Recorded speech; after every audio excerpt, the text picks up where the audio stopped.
Good evening, everyone.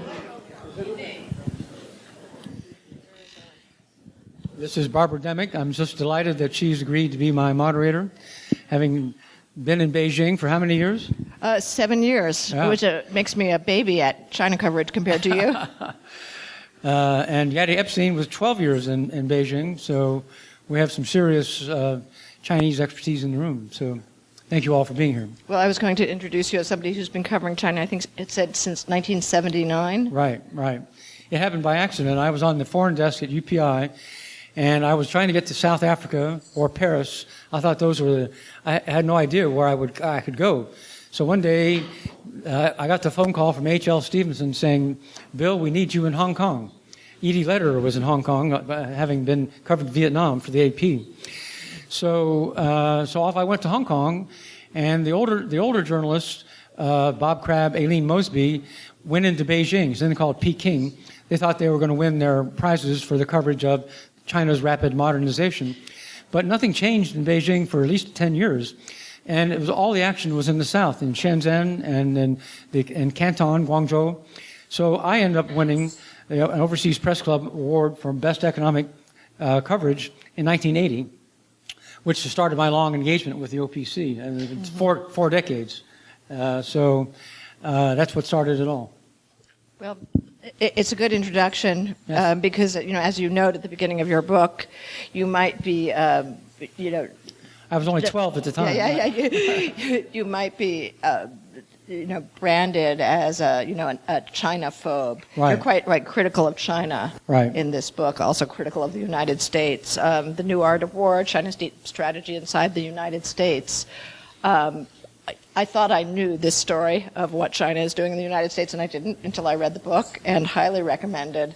I'm going to go sort of in order of what I read. A topic that's very close to the news is Chinese hacking, Russian hacking, North Korean hacking. Everybody hacks us. But it seemed that the Chinese are much more strategic in the way they hack. They don't put pixelated skulls on home pages. They don't leave fingerprints. Tell us a little bit about their hacking operations in the U.S.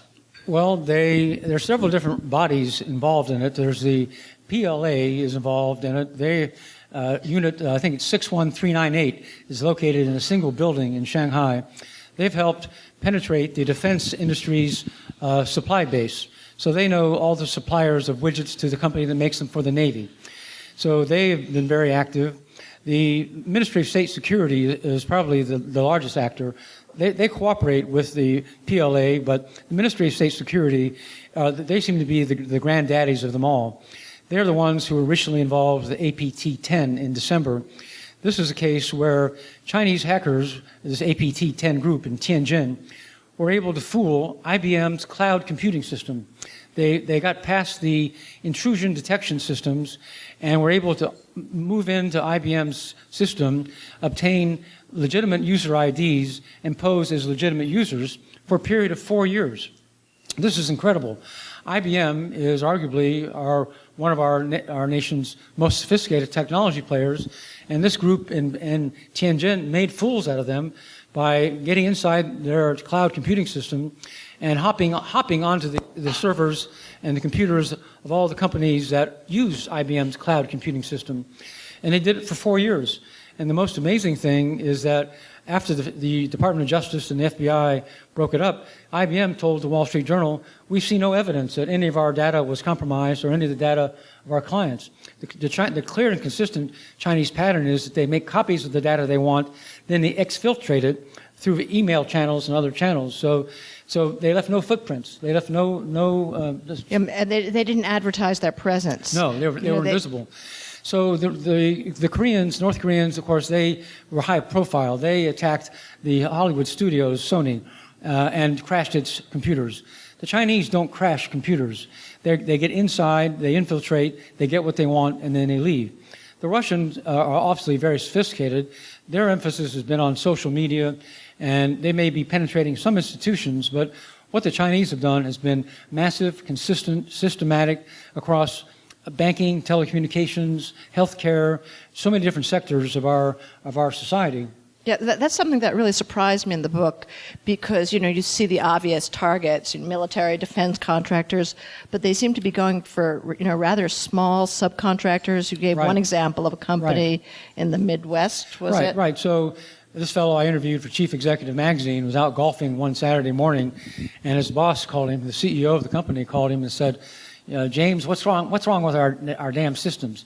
The CEO was working on Saturday and couldn't get his email to work. So the guy out on the golf course checked into it, and massive amounts of traffic were leaving this small company, about $100 million a year in sales. And so where was it going? It was going to Shanghai. This is the unit 61398. So they called in FireEye, the big California cybersecurity company, and they tracked what was happening.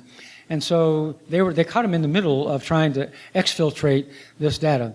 So and they were able to stop them, but then the Chinese tried 3 more times to get back into the system after they'd been stopped. But why this company? Their targets are not at all obvious. Well, here's a U.S. Navy carrier, let's say, and then Raytheon and Lockheed are the major contractors, and then they depend on whole vast layers of this supplier, this supplier, this supplier. So the Chinese were down 4 or 5 levels into the Navy's supply chain, and they had identified a company that made a certain device they wanted to copy, so that they could know what the Navy's capabilities were, and so that they could use it for themselves. So they were stopped from getting the special sauce, but not by much. They must be in satellite space and in the submarine space. They've walked away with just tons of dual-use technology. Yeah. And there are other targets that I found very interesting, like the Marriott Starwood program. I'm a Starwood member myself. Was your data stolen? Well, I don't know, but did they take my rooms at the Honolulu Sheraton? So there have been 3 major hackings. One was of the Office of Personnel Management in 2014 by a Chinese government entity. They stole more than 20 million records of U.S. government employees, social security numbers, cell phones, addresses, the whole works. Then the Marriott hack, they stole 400 million names of travelers in the Starwood division of Marriott, including passport numbers. And then the third most recent hack was Equifax. That was started by the Chinese Central Bank. They wanted to get the algorithms that our credit rating agencies use to evaluate people's credit worthiness.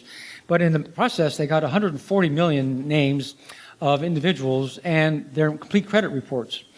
So if you combine what these 3 hacks, they also have stolen massive amounts of health records. So New York Times has speculated, this is not my speculation, is that they've built a data lake back in Beijing where Americans who are of interest to them, they can look at their financial records, health records, travel records, and assemble a portrait of that particular American to see whether that American is worthy of being approached or worthy of being monitored. So if I have enough Starwood points, I could be a target. Right, otherwise, forget it. I suspect they're watching you for sure. Yeah.